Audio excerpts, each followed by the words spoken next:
तो चलिए आज मैं आप सबको बताऊंगी कि PMMVY में आप सेकंड गर्ल चाइल्ड का फॉर्म कैसे भरेंगे। जैसा कि आपको पता ही है कि अब PMMVY योजना का एक्सटेंशन किया गया है। पहले यह योजना केवल पहले बच्चे के लिए ही थी, चाहे वो बच्चा मेल हो या फीमेल, लेकिन अब इस योजना का विस्तार कर दिया गया है और अब इसमें यदि किसी महिला की सेकंड डिलीवरी लड़की होती है तो हम उसका भी फॉर्म भर सकते हैं। तो चलिए इसके लिए सबसे पहले हम गूगल सर्च में टाइप करेंगे PMMVY।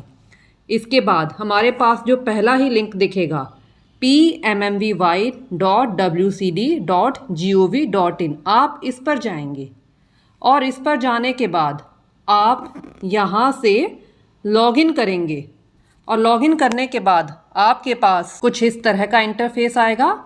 तो हम पहले यहाँ पर यूज़र आईडी, पासवर्ड और ये कैप्चा कोड डालेंगे। तो चलिए हम यूज़र आईडी, पासवर्ड और ये कैप्चा कोड आपको बिल्कुल एज इट इज़ डालना है। यदि आपको इस कोड को समझने में कोई समस्या होती है तो आप यहाँ से इसे बदल भी सकते हैं। यूज़र आईडी, पासवर्ड और ये कोड एज इट इज़ डालने के बाद हम लॉगिन करेंगे और लॉगिन करने के बाद हम यहाँ से वेरीफाई करेंगे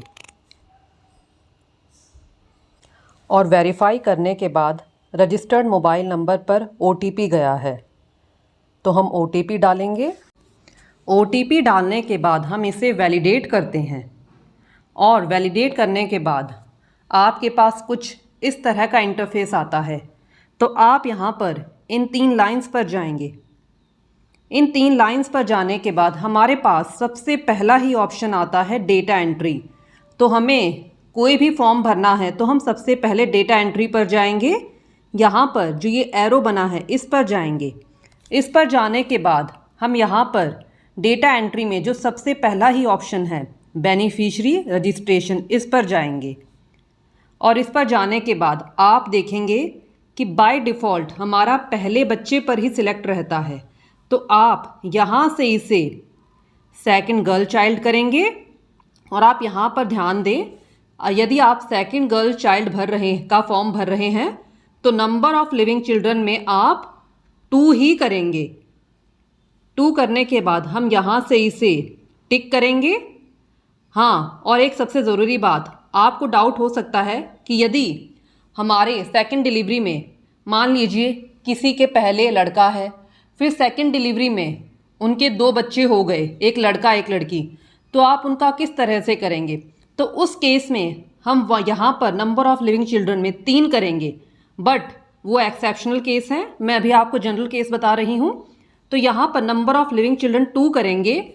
2 यहाँ पर इसीलिए किया है क्योंकि हम सेकंड गर्ल चाइल्ड का फॉर्म डिलीवरी होने के बाद ही भरते हैं, तो इसीलिए हम यहाँ पर 2 करेंगे।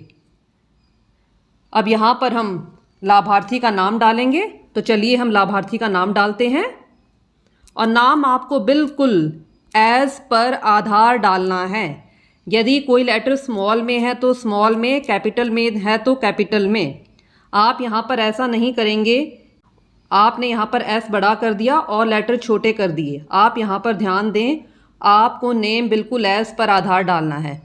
तो चलिए नाम डालने के बाद हम अब यहाँ पर आधार नंबर डालते हैं। आप यहाँ पर देखें कि मेरे द्वारा नाम की स्पेलिंग गलत डाल दी गई, तो हमारे पास मैसेज आ गया, Aadhaar is not authenticated, if Aadhaar is correct please enter correct name.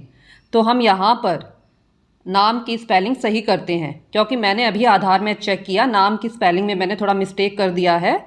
तो चलिए अब मैं बिल्कुल सही स्पेलिंग डालती हूँ नाम की। अब मेरे द्वारा स्पेलिंग को सही कर दिया गया है।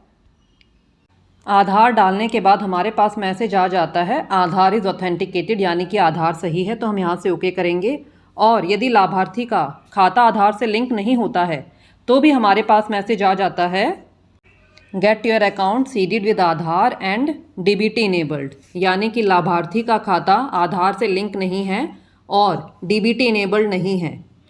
तो आप लाभार्थी को इस केस में उनका खाता आधार सीडेड करवाने को कह दें ताकि उनकी पेमेंट सही समय पर आ सके। और अब हम जाते हैं जो सबसे महत्वपूर्ण है, यहाँ पर है facial recognition through Poshan tracker.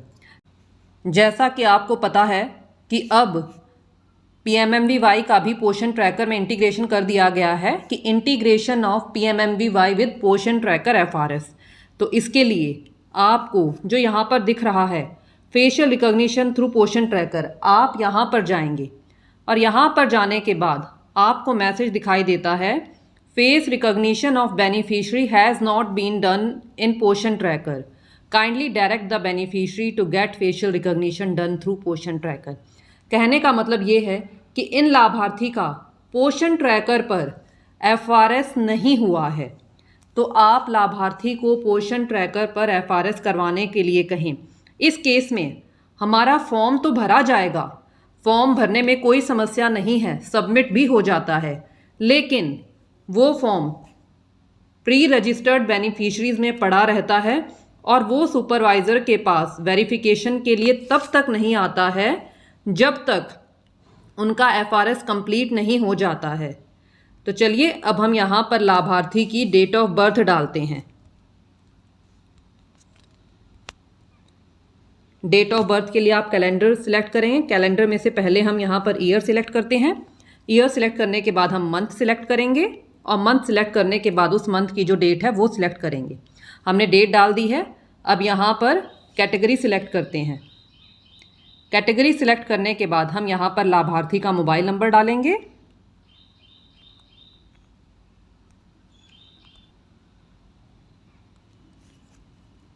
Mobile number डालने के बाद आपसे पूछा जाता है कि जो ये मोबाइल नंबर है ये आपने किसका डाला है। सेल्फ, यानी कि अगर महिला का खुद का नंबर है तो आप सेल्फ सिलेक्ट करेंगे, हस्बैंड का तो हस्बैंड सिलेक्ट करेंगे, मदर का है तो मदर सिलेक्ट करेंगे, फादर का है तो फादर सिलेक्ट करेंगे, और मदर इन लॉ यानी कि सास का है तो सास मतलब मदर इन लॉ सिलेक्ट करेंगे। यदि ससुर का फादर इन लॉ का है तो फादर इन लॉ सिलेक्ट करेंगे, और अदर यानी अन्य किसी का है तो आप अदर सिलेक्ट करेंगे। तो ये लाभार्थी का मोबाइल नंबर खुद का है तो हम यहाँ सेल्फ पर जाएंगे। सेल्फ पर जाने के बाद अब जो यहाँ पर सबसे ज़रूरी है, यहाँ पर है सिलेक्ट डॉक्यूमेंट, और डॉक्यूमेंट के लिए हमारे पास यहाँ पर कई ऑप्शंस हैं। पहला है women whose net family income is less than ₹8 lakh per annum, यानी कि महिला के परिवार की वार्षिक आय 8 लाख से कम होनी चाहिए।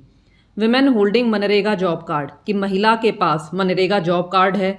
Women farmers who are beneficiaries under Kisan Samman निधि योजना, वो महिला किसान जो किसान सम्मान निधि योजना के अंतर्गत लाभ पात्र हैं। विमेन होल्डिंग ई श्रम कार्ड, यानी महिला के पास ई श्रम कार्ड है। और विमेन बेनिफिशरीज अंडर प्रधानमंत्री जन आरोग्य योजना अंडर आयुष्मान भारत, यानी कि वो महिलाएं जिनके पास आयुष्मान कार्ड है। Women holder of BPL ration card, यानी कि BPL राशन कार्ड धारक महिलाएं। और वो महिलाएं विमेन हु आर पार्शली और फुली डिसेबल्ड दिव्यांगजन, और वो महिलाएं जो कम से कम 40% या फुली डिसेबल्ड हैं। और pregnant and lactating anganwadi workers, anganwadi helpers और आशाज, यानी कि जो हमारी आंगनवाड़ी वर्कर्स, आंगनवाड़ी हेल्पर्स और आशा वर्कर भी इसके लिए लाभ पात्र हैं। और लास्ट है हमारा women beneficiaries holding ration card under NFSA, यानी कि वो महिलाएं जिनके पास NFSA एक्ट के अंडर राशन कार्ड है। तो हमारी इन महिला के पास ई श्रम कार्ड है। ई श्रम कार्ड डालने के बाद जो यहाँ पर ई श्रम कार्ड का नंबर है आप वो डालेंगे। ई श्रम कार्ड नंबर डालने के बाद जो सबसे इम्पॉर्टेंट है, आप यहाँ पर चूज़ फाइल, यानी कि जो आपने डॉक्यूमेंट सिलेक्ट किया है, हमने यहाँ पर ई श्रम कार्ड सिलेक्ट किया है तो हम उसकी ही फ़ोटो अपलोड करेंगे। और फ़ोटो अपलोड करने के लिए आप यहाँ पर चूज़ फाइल में जाएंगे, और चूज़ फाइल में जाने के बाद आप फ़ोटोज़ एंड वीडियोज़ पर जाएंगे। और फ़ोटोज़ एंड वीडियोज़ पर जाने के बाद आप जो भी आपकी फ़ोटो है आप उसे सिलेक्ट कर लेंगे। और आप यहाँ पर ध्यान दें कि जो यहाँ पर आप फाइल अपलोड करेंगे उसका साइज़ 1 MB से कम का होना चाहिए। 1 MB से ज़्यादा का साइज़ नहीं होना चाहिए फाइल का। तो हम फिर यहाँ पर MCTS RCH ID MCP card registration number डालेंगे। फिर इसके बाद हम रजिस्ट्रेशन डेट डालेंगे और यहाँ पर upload MCTS RCH ID card, यानी कि जो हमने MCP कार्ड नंबर डाला है वही कार्ड हम यहाँ पर अपलोड करेंगे। अपलोड करने के बाद हम यहाँ पर LMP डेट डालेंगे और आप यहाँ पर ध्यान दें PMMVY का फॉर्म चाहे वो पहले बच्चे का हो या सेकंड गर्ल चाइल्ड का, वो LMP से 570 दिन के भीतर ही भरा जाएगा। जैसे मैं आपको यहाँ पर 570 दिन से ऊपर की LMP डालकर दिखाती हूँ, आपको अपने आप क्लियर हो जाएगा। और PMMVY का फॉर्म LMP डेट से 570 दिन के अंदर ही भरा जा सकता है। मान लीजिए किसी लाभार्थी को आज 571 डेज कंप्लीट हो गए हैं LMP, तो फॉर्म सिस्टम तब भी नहीं लेगा। तो आप सभी इस बात का ध्यान रखें कि लाभार्थी का फॉर्म 570 दिन पूरे होने से पहले ही भर दें। तो हम इसे ओके करेंगे। LMP डालने के बाद हम ANC डेट डालेंगे और ANC डेट डालने के बाद हम यहाँ पर हम सेकंड गर्ल चाइल्ड का फॉर्म भर रहे हैं और बच्चे का जन्म हो चुका है, तो हम यहाँ पर यस करेंगे। फिर बच्चे का डेट ऑफ बर्थ डालेंगे और फिर यहाँ पर number of child born in this pregnancy, यहाँ पर आप ध्यान दें, यहाँ पर आपको 2 नहीं करना है। यहाँ पर हमसे पूछ रहा है कि इस प्रेगनेंसी में, यानी कि महिला की जो अभी प्रेगनेंसी हुई है उसमें कितने बच्चे हुए हैं, तो यहाँ पर 1 करेंगे।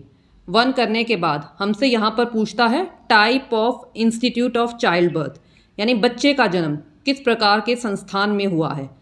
गवर्नमेंट हॉस्पिटल है तो आप गवर्नमेंट पर टिक करेंगे, प्राइवेट है तो प्राइवेट पर टिक करेंगे, होम यानी कि घर पर हुआ है तो घर पर टिक करेंगे। और यहाँ पर ट्रांजिट का मतलब है कि रास्ते में ही हो गया। कई बार ऐसा होता है कि बर्थ ट्रांजिट में यानी कि रास्ते में ले जाते ही हो जाता है। और हमारा लास्ट ऑप्शन है आंगनवाड़ी सेंटर। तो जो भी यहाँ पर, तो बच्चे का जन्म जहाँ भी हुआ होगा आप उसे सिलेक्ट करेंगे। सिलेक्ट करने के बाद आप यहाँ पर name of institute of child birth, आप यहाँ पर ध्यान दें कि यहाँ पर आपको जो हॉस्पिटल का नाम बच्चे के बर्थ सर्टिफिकेट में है आपको सेम वही नाम एज इट इज़ डालना है।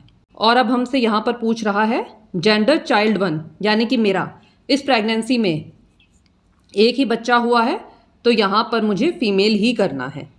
अब इसके बाद एड्रेस में हमें अपने गांव का नाम लिख देना है।